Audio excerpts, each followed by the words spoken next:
There's another one.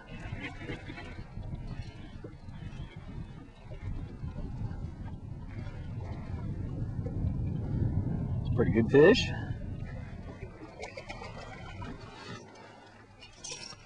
Whoa!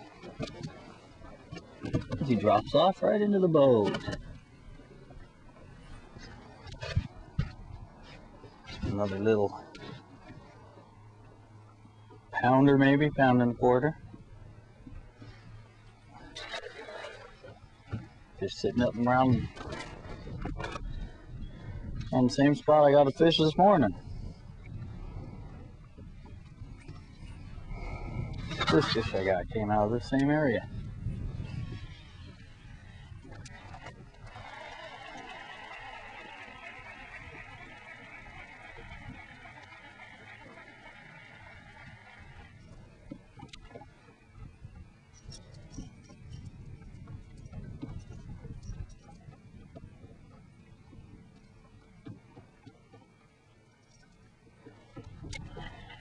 Hit it right as I pulled it out of some of those weeds.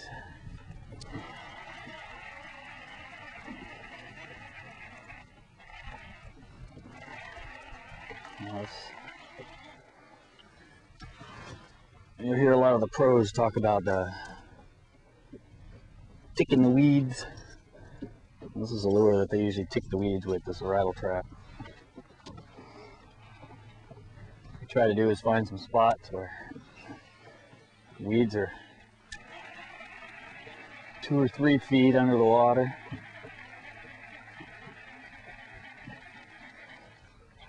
And then you take this rattle trap, try to keep it going just above them. And every time you kind of hit the weed, you just kind of give it a little rip to get it out. And a lot of times that's when those fish will hit. Had 2 that have done that today, including that one I just caught. Okay, today's show. What I've been working this whole time is the original little rattle trap here. I'm using it in this darker color. I think it's called an electric something, but it's kind of dark on top, orange on the bottom. It's clear, and on the inside it kind of has a gold shine in on it. I don't know why, but I just seem to like to use the darker colors that have a little bit of shine when I'm using the rattle trap. And this one I was using, this is a big 3/4 ounce, and they also come in a little 1/2 ounce. I didn't know I'd actually throw this one in the show. I often switch back and forth between the two. The reason I like I use the bigger one is because the weeds are down a little bit further, so this one will go down about 3 or 4 feet. And this little one here, 3 feet, 2 feet, you can buzz it along. If the weeds are a little shallower, you can go over with the little one. And they say that you can usually get more fish on the little one, but I don't know, I seem to get about the same amount of fish on each one. It just depends. The one thing I do with these when I get them is I replace the hooks, because the hooks that come on the original rattle trap are a little thicker shank, and I don't think they're that good at hooks because I usually miss a lot of them when I leave the original hooks on. But with these hooks, I don't think I lost a keeper in the show, actually. Lost a couple of the little ones, but this big of a thing in their mouth when they shake, that's pretty easy to do. Like I said, with these things, just take them and rip them as fast as you can over the top of the weeds. And all the fish caught today were associated with weeds. They were either on points that had some weeds on them, or in some of these back bay areas where there's weeds along the edge. There's a certain few times of the year that these lures are really good. I mean, you can catch fish on them obviously all year round, but in the spring, early spring, when the fish first come in to start spawning, it's a really good time to use these. I mean, I've caught at Margarita, I caught 3 6-pounders in one day, and geez, 5 or more fish over 4 pounds. Real shallow and dirty water, because that's time also to put these on. When the water's dirty, brown, or stained, work one of these darker colored rattle traps through shallow water and you can get yourself some good fish. And on this, I'm using this on it's actually a 7-foot pole. It's a medium heavy, but you want a 7-foot, something with a little bit of a weaker tip, but lots of backbone for when you're setting the hook in these fish. Another time too, I'm going to tell you about the reel.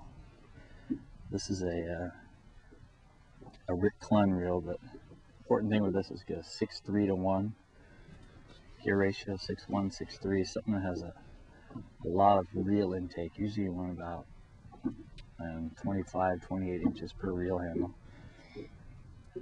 You really want to burn these things as quick as you can. It seems to be an attractive quality for them. And the other thing too with these is when you get one of these, every single night that I go home, I take this little easy to take off side panel here, and I take out the spool and I put either WD-40 or PV penetrating catalyst, but just about every night when I go back, I always spray that in these, because with burning it really quick and moving it really fast, it'll burn these reels out pretty quick, and your thumb bar thing will start getting stiff and hard to put in. So always make sure to at least spray a little bit and keep it nice and lubed. And right now it's middle of summer, and that's another good time you can throw these rattle traps, because certain times in the middle of July, usually we'll start schooling up out on these points, or any of these flat areas that are sort of out away from shore. And the water level of these lakes right now, there's a lot of shallow places that are out. It seems like in the middle of the lake, good 50 yards from any shoreline. And you'll find weeds out there, and then next to it there'll be nice drop-offs, and these fish sometimes will come up and school up on them, and you can get sometimes 4 or 5 fish and 4 or 5 casts, or 5 fish and 10 casts. I mean, sometimes you can get some good quality fish all in a row. And the other time you use these is November. In the fall again, when the fish start to school up, it's another good time to start throwing the rattle trap. Like I say, you can throw it all the time, because you can always get a few fish out of it. There's just certain times that these things just really turn on. So when I'm out fishing, every once in a while, I'm throwing cranks and getting fish in that, I'll throw one of these element points around the thing and just see if this might be a hot item. That's what we ended up doing right now, is just experimenting and throwing it a few times, and all of a sudden more fish are coming on this. Ooh, we almost lost the camera there on this than anything else. So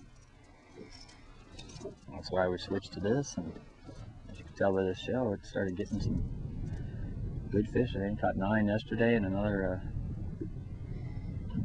9 or so today, or 8. So it's a good lure. Give it a try. And I'm using a 12-pound line on this. You might use 12. I used to use 10, but you can actually snap them off on the hook set pretty easily with 10, because you're reeling it so fast, and a lot of times they hit it really hard. So stick with 12-pound line, and I always use a little wire snap on mine, just so I can switch colors or sizes really quick. So give it a try. Like I said, another easy technique. Just a matter of finding where the fish are and then casting and reeling really fast. And if you can, try to just get it over the top of those weeds. Nick the weeds, feel the weeds, just pull it off and just keep cranking it. Sometimes you get your arm taken off, they hit it so hard.